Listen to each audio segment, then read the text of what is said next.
नमस्कार दोस्तों, स्वागत है आपका द स्टडी हब में। अगर आपने अभी तक स्टडी हब को सब्सक्राइब नहीं किया है तो please do subscribe the study hub. तो पॉलिटी की सीरीज़ में ये हमारा नेक्स्ट लेक्चर आ चुका है। इसका जो टाइटल है वो है हमारा फंडामेंटल राइट्स। तो आज का जो हमारा सेशन रहेगा वो रहेगा फंडामेंटल राइट्स का। ये जो फंडामेंटल राइट्स हैं ये कुछ पार्ट्स में आएंगे, 2-3 वीडियोज़ में आएंगे। तो इसमें हम क्या करेंगे कि फंडामेंटल राइट्स को पूरा कंप्लीट करके देख लेंगे, जो कि आपका VLW एग्ज़ाम में काफ़ी ज़्यादा हेल्प करेगा। और भी JK SSB के एग्जाम्स अगर हैं तो उनमें भी ये सब चीज़ें जो हैं आपकी हेल्प करेंगे। ये लेक्चर जो हैं काफ़ी हेल्प करेंगे। तो इसमें हम फंडामेंटल राइट्स के टॉपिक्स में क्या करेंगे, आपका कंसेप्ट भी देखेंगे और साथ साथ में आपके जो फैक्ट्स हैं उनको भी देख लेंगे, ताकि जो आपकी डेवलपमेंट हो वो दोनों साइड से हो जाए। आपकी कंसेप्चुअल क्लैरिटी भी हो जाए और आपके जो फैक्ट्स हैं वो भी एब्रेस्ड हो जाएँ आपके कंसेप्ट के साथ। तो चलिए आज का सेशन शुरू करते हैं। तो what are fundamental rights? Fundamental rights वो बेसिक राइट्स हैं जिनके बिना एक डेमोक्रेसी जो है वो ज़ीरो है। फंडामेंटल राइट्स एक बेसिक राइट्स होते हैं जो हर एक इंडिविजुअल को चाहिए एक डेमोक्रेसी में। ये क्या करते हैं, ये गवर्नमेंट को लिमिट करते हैं। क्या करते हैं? ये गवर्नमेंट को लिमिट करते हैं। क्या बोलते हैं? क्योंकि जो जस्टिस है वो अचीव करना है, जस्टिस को अचीव करने के लिए गवर्नमेंट ये सब चीज़ें नहीं कर सकती। फंडामेंटल राइट्स एक नेगेटिव वर्ड कंसेप्ट है। नेगेटिव वर्ड कंसेप्ट कैसे है? क्योंकि ये गवर्नमेंट को लिमिट करता है, मना करता है गवर्नमेंट को, क्योंकि हमें जस्टिस अचीव करना है तो आप ये सब चीज़ें नहीं कर सकते। और जो DPSP है वो क्या है? DPSP पॉजिटिव वर्ड कंसेप्ट है। ठीक है, पॉजिटिव कंसेप्ट है। वो बोलता है क्योंकि हमें जस्टिस अचीव करना है तो आपको ये सब चीज़ें करनी चाहिए। तो ये जो है DPSP है वो पॉजिटिव वर्ड कंसेप्ट है, लेकिन जो फंडामेंटल राइट्स हैं वो नेगेटिव वर्ड कंसेप्ट है। फंडामेंटल राइट्स क्या है? Magna Carta of India. Magna Carta of India क्या होता है? Magna Carta was the first written document that provides fundamental rights. और ये किसने लिखा था? किंग जॉन ऑफ इंग्लैंड ने लिखा था 1215 में। किंग ने क्या किया था? अपने लोगों को रिटर्न में एक डॉक्यूमेंट दिया था जिसमें उन्होंने प्रॉमिस किया था फंडामेंटल राइट्स अपने पीपल को। तो ये इंडियन कॉन्स्टिट्यूशन में पार्ट 3 में इंशाइन कर रहे हैं फ्रॉम आर्टिकल 12 टू 35। आर्टिकल 12 से लेके 35 तक ये जो है ये फंडामेंटल राइट्स हैं, और ये पार्ट 3 में क्या है? इंशाइन कर रहे हैं हमारे कॉन्स्टिट्यूशन में। ये बेसिक ह्यूमन राइट्स हैं। आपको बता दिया कि ये हमारे बेसिक ह्यूमन राइट्स हैं। गारंटी करता है कौन? हमारा कॉन्स्टिट्यूशन गारंटी करता है हमारे बेसिक राइट्स को, जो है fundamental rights. Justiciable in nature है, मतलब अगर आपका राइट जो है वो वायलेट होता है तो आप क्या करते हैं? डायरेक्टली सुप्रीम कोर्ट जाने की क्षमता रखते हैं। दस defended and guaranteed by the supreme court. तो एग्रीड पर्सन क्या कर सकता है? वो क्या कर सकता है? डायरेक्टली मूव कर सकता है कोर्ट को अगर उसका फंडामेंटल राइट हनन होता है। अगर उसका फंडामेंटल राइट जो है वो वायलेट होता है तो वो सुप्रीम कोर्ट जा सकता है। Fundamental rights are not absolute in nature, मतलब फंडामेंटल राइट्स जो हैं वो एब्सोल्यूट नहीं है अपने नेचर में। मतलब ये है कि इनके ऊपर कहीं ना कहीं रिस्ट्रिक्शंस लगती हैं। जैसे कि आपको गाने सुनने का शौक है तो इट मीन्स कि आप गाने सुन रहे हैं, ठीक है। तो इसका मतलब ये नहीं है कि आप रात को 12-1 बजे भी गाने सुन रहे हैं डीजे बजा के अलाउड में। इससे क्या होगा कि दूसरों के फंडामेंटल राइट का जो है वो हनन होगा, ठीक है। राइट टू स्लीप जो है वो वायलेट होगा। आपका राइट टू जो सुनना है, आपका राइट टू लग्जरी जो है वो तो फुलफिल हो रही है, लेकिन दूसरों का राइट टू स्लीप जो है वो वायलेट हो रहा है। तो यहाँ पे जो है यहाँ पे रिस्ट्रिक्शंस आ जाती हैं, रीजनेबल रिस्ट्रिक्शंस जो हैं यहाँ पे आ जाते हैं। तो फंडामेंटल राइट्स जो हैं वो एब्सोल्यूट नहीं है। ये क्या प्रोटेक्ट करते हैं? लिबर्टी प्रोटेक्ट करते हैं, freedom of people to promote idea of political democracy. जिस कंट्री में पॉलिटिकल डेमोक्रेसी नहीं होगी तो वो डेमोक्रेसी बिल्कुल भी नहीं कहलाई जा सकती। पॉलिटिकल डेमोक्रेसी में क्या होता है कि हम लोग जो पीपल हैं पीपल को मेन अथॉरिटी माना जाता है डेमोक्रेसी में, ठीक है। जो पीपल हैं वो क्या करते हैं? अपने रिप्रेजेंटेटिव्स भेजते हैं गवर्नमेंट में, जो उनको रिप्रेजेंट करते हैं और उनके लिए लॉज फ्रेम करते हैं। ये जो फंडामेंटल राइट्स हैं ये लिमिट करते हैं एग्जीक्यूटिव को, कि एग्जीक्यूटिव जो है वो मन मर्जी के ऑर्डिनेंस ना ला पाए। जो प्रेसिडेंट हमारा ऑर्डिनेंस इशू करता है तो वो एग्जीक्यूटिव के कहने पे ही करता है, ठीक है। तो मन मर्जी के जो कानून है वो ना ला पाए। और लेजिस्लेचर को भी ये क्या करता है? रिस्ट्रिक्शंस लगाता है कि वो आर्बिट्रेरी लॉज जो हैं वो ना ला पाए। Fundamental rights are guaranteed by the constitution. Constitution में स्पेशल प्रोविजंस हैं हमारे फंडामेंटल राइट्स के लिए, जो हमें क्या करते हैं? इम्यूनिटी देते हैं without any discrimination. Efforts are most essential for all around development. सही बात है, ऑब्वियसली ये हमारी ऑल राउंड डेवलपमेंट के लिए काफ़ी ज़्यादा ज़रूरी है। आपको कोई सोने नहीं देगा, खाने नहीं देगा, पीने नहीं देगा, जीने नहीं देगा, तो ये आपका जो है डेवलपमेंट नहीं हो पाएगी, ठीक है। Material, intellectual and moral and spiritual support कौन देता है हमें? फंडामेंटल राइट जो हैं हमारे देते हैं। अभी जो हैं 6 फंडामेंटल राइट्स हैं हमारे पास। लेकिन जो ओरिजिनल टेक्स्ट था उसमें 7 फंडामेंटल राइट्स है, लेकिन 44th कॉन्स्टिट्यूशनल अमेंडमेंट में क्या हुआ, 1978 में राइट टू प्रॉपर्टी जो है वो डिलीट कर दिया गया और उसको एक लीगल राइट बना दिया गया। ठीक है, लीगल राइट बना दिया अंडर आर्टिकल 300A। इस कैपिटल ए का क्या मतलब है, जहां भी आपको ए बी सी डी ये कैपिटल मिलता है किसी भी आर्टिकल के बगल में, तो इट मीन्स वहां पे क्या हुई है, अमेंडमेंट हुई है। ठीक है, क्या हुई है, अमेंडमेंट हुई है। जहां भी आपको ये आर्टिकल जो है, आर्टिकल के साथ ये कैपिटल लेटर मिलता है, अल्फ़ाबेट मिलता है, तब वहां उसका मतलब क्या है कि वहां पे अमेंडमेंट हुई है और वो जो आर्टिकल जुड़ा है 300A, 43A, 43B, 43C, तो ये सब चीज़ें क्या हुई हैं, अमेंडेड हुई हैं और अमेंड होकर ये आर्टिकल में जुड़ी हैं।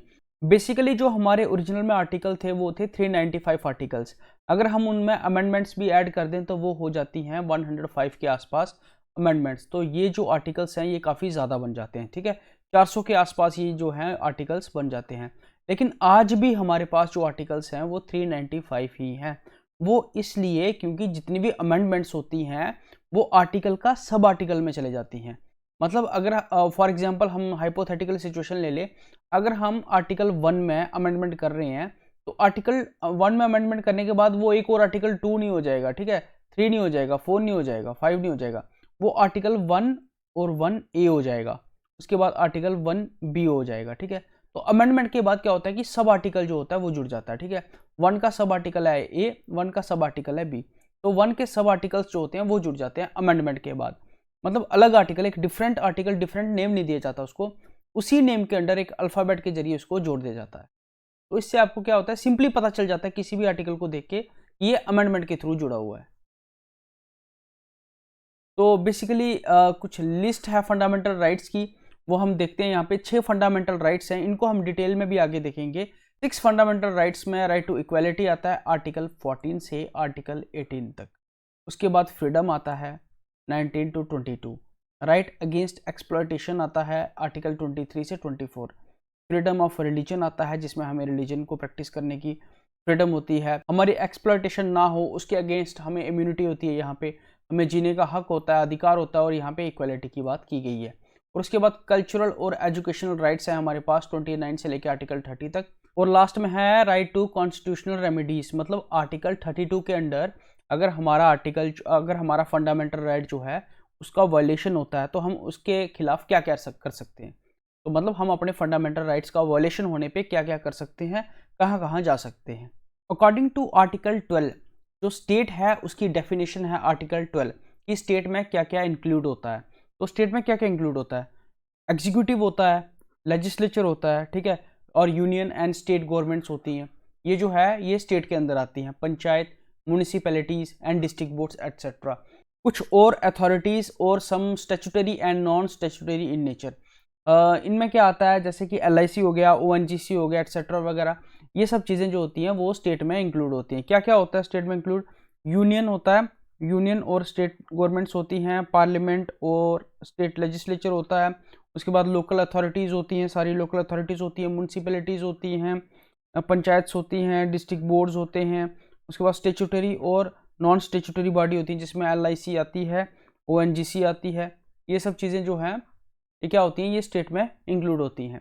आर्टिकल 13 जो है वो फोकस करता है जुडिशियल रिव्यू पे, मतलब all the laws that are inconsistent with any of the fundamental rights will be declared null and void।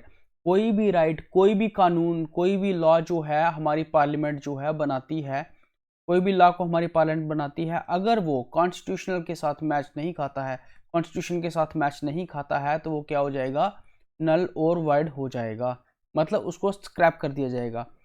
पहले तो लेजिस्लेचर ऐसा लॉ ही नहीं बनाएगी जो कॉन्स्टिट्यूशन के खिलाफ चाहता हो, अगर बना दिया तो उसको जुडिशरी क्या कर देगी, स्क्रैप कर देगी।